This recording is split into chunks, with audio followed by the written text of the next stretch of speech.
50 de conferințe aniversare, 50 de absolvenți de marcă, 50 de ani de la înființarea Facultății de Economie și Administrarea Afacerilor din Iași.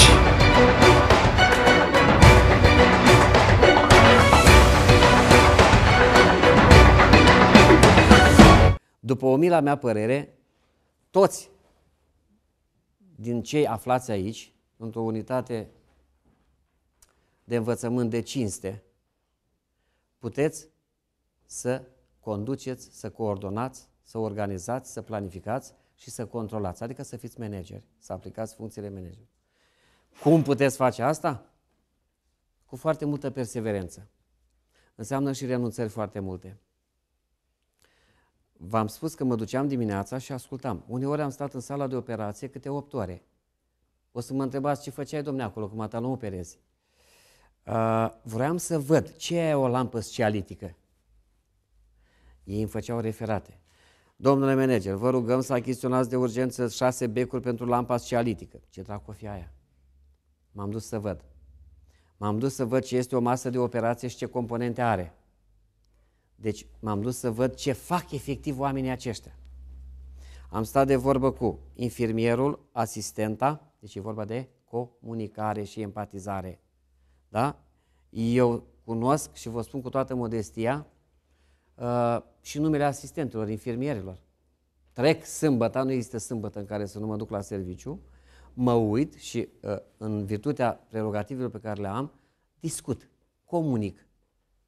Că este asistentă, că este infirmieră, că este medic, că este profesor universitar. Discut, aflu, mă interesează să aflu lucruri pe care managerul trebuie să le știe. Bagajul de informații pe care mi-l iau îmi este foarte folositor în luarea deciziilor ulterioare. Nu le pot avea decât cunoscând direct.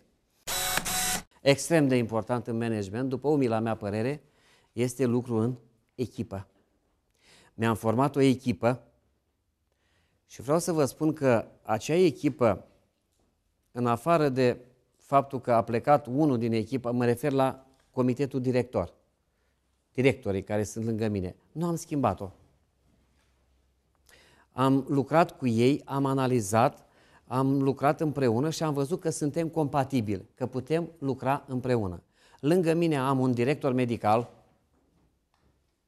Este foarte important pentru că eu nu am competență medicală și eu trebuie să mă sfătuiesc, să iau decizii uneori extrem de grave, de greu de luat. Și am să vă dau exemplu de 2 decizii pe care a trebuit să le iau și pe care ceilalți membri au ridicat mâna în comitet cam așa. Știți? Vă aduceți aminte la școală când știați în clasa a 4-a răspunsul, făceați așa? Știți? Și când nu știați, făceați așa? Cam așa au făcut membrii comitetului director când trebuia să au o decizie foarte grea. Ei au ridicat așa mâna, cumva nu se vedea de la masă, dar am luat-o. Deci lucru în echipă. Un manager trebuie să aibă și timp pentru el. Așa spune legiuitorul. Eu am în contractul de muncă încheiat cu Ministrul Sănătății că am dreptul la 1 oră pe zi pauză. Așa scrie. N-am văzut-o niciodată. Îmi rezerv 15 minute să mănânc un sandwich. Nu e bine.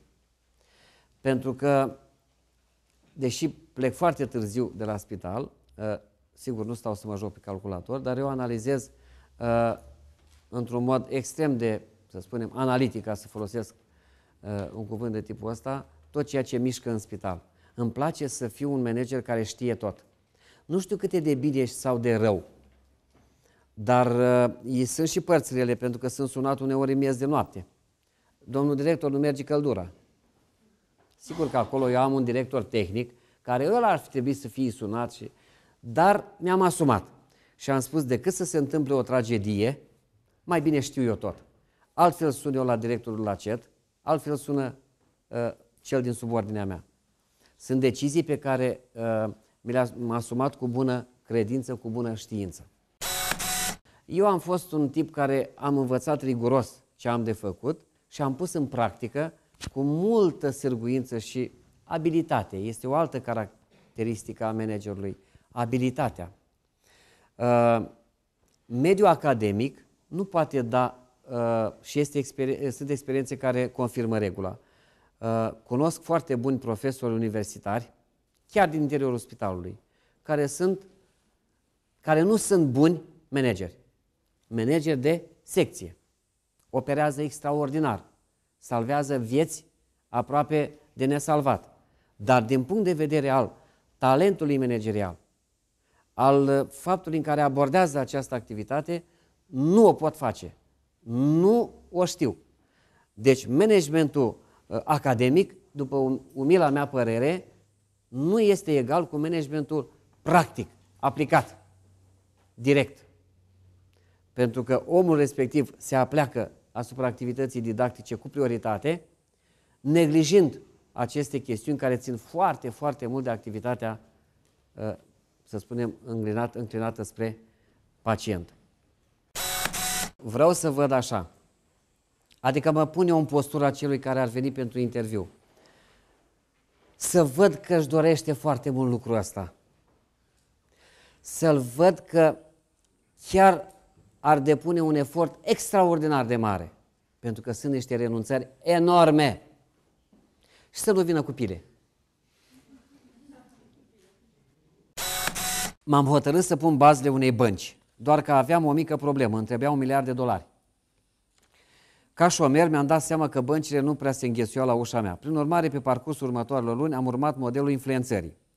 Și anume, începutul. Construirea propunerii a necesitat o pregătire detaliată și validare din partea bancherilor cu credibilitate în domeniu. Prin intermediul lor am reușit să stabilesc întâlniri cu diversi directori executivi sau președinți de consiliu de la diferite bănci. M-am concentrat în principal asupra unei bănci care avea un spațiu liber în portofoliu, spațiu ocupat perfect de această idee. Banca a căzut imediat de acord că este o provocare și o oportunitate în segmentul identificat. Deci lucrurile, omul avea șanse să devină bancher. Acest proiect crea obligativitatea din punct de vedere financiar, dar mai important decât orice altceva a fost validarea de către persoane respectate din industrie. În acest punct, directorul executiv s-a plecat peste măsuța de cafea și m-a întrebat: de cât este nevoie pentru a porni această afacere? Cam de $1 miliard în 5 ani. I-am răspuns cu un text bine repetat, asigurându-mă că din greșeală nu a zis 1 milion. Dolari sau lire sterline? Lire sterline, am răspuns repede, hotărât să-mi acord un spațiu de manevră de câteva sute de milioane de dolari. Până acum, evitasem să-i ofer informații detaliate. Nu aveam prezentare în PowerPoint, iar toate discuțiile se desfășurase sub forma unei conversații parteneriale. Nu mă duceam să lupt pentru cauza mea sau să fiu un simplu vânzător. Eram acolo pentru a-l ajuta să creeze o oportunitate. Dacă i-aș fi oferit cifre, în mod sigur acesta ar fi fost întoarse pe toate părțile de către toți contabilii din firmă, care ar fi arătat că nu se potrivesc cu modul lor de calcul și alocarea capitalului bancar. În schimb, ne-am înțeles să-mi dea o echipă, și aici vreau să fiți atenți, cu ajutorul căreia să întocmesc documentația necesară pentru Consiliu. Acum deja nu mai vindeam, ci lucram împreună cu directorul executiv pentru găsirea unei soluții. Să vinzi e greu, dar să lucrezi împreună cu cineva pentru a rezolva o problemă e ușor. Iată poziția necesară unui reprezentant de vânzări de succes. Prin urmare, găsirea soluției detaliate a avut loc în parteneriat cu echipa directorului executiv și nu a fost nevoie să încep să ghicesc cerințele lor ascunse. Finalul. Acum ei m-au depășit. Au cumpărat altă bancă și au implementat singur ideea cu care am venit eu la ei. Nu există nicio metodă de protecție legală pentru o idee în afaceri. Cât trăiești, înveți. Sara, o fată, a fost concediată de la firma de electronică rivală, de electronice. M-am gândit că ar fi o sursă bună de informații referitoare la concurență, motiv pentru care am hotărât să o descos în privința experiențelor sale. Care este diferența între această companie și ultima la care ai lucrat? Păi aici oamenii merg. Cum adică merg? Păi la ultimul loc de muncă nimeni nu mergea. Nu aveam timp pentru asta. Alergam. Alergam la întâlniri, alergam dacă suna telefonul, alergam dacă mă chema șeful, alergam în sus și în jos. Era un du-te vino continuu. Cu cerințe mari, dar foarte interesant. Iar aici se merge. Oamenii lasă telefonul să sune, fără să răspundă, nu-i deranjează acest lucru, există timp pentru toate, am trecut de la o companie în care se aleargă la una în care se merge. Este mult mai ușor aici. După 3 ani, compania unde se mergea a dat faliment. și a fost preluată de cea unde se alerga. Următorul meu loc de muncă, și vă rog să rețineți, nu al meu, al tipei, a fost în cadrul unei companii în care se alerga sau se mergea, nu se alerga sau se mergea, ci într-una se dormea. Dar pentru că era de stat, ea este încă activă. Și, până la urma urmei, ce este managementul? Cine ar putea să spună, în afară de domnii distinși și domnii profesori? Ce este, de fapt, managementul? A munci prin intermediul altora. Nu-i așa? Bine, eficient, eficace, la timp și cu rezultate. Este umila mea părere, sper să nu fi dat o definiție greșită, pentru că, de fapt, și la urma urmei, eu asta fac.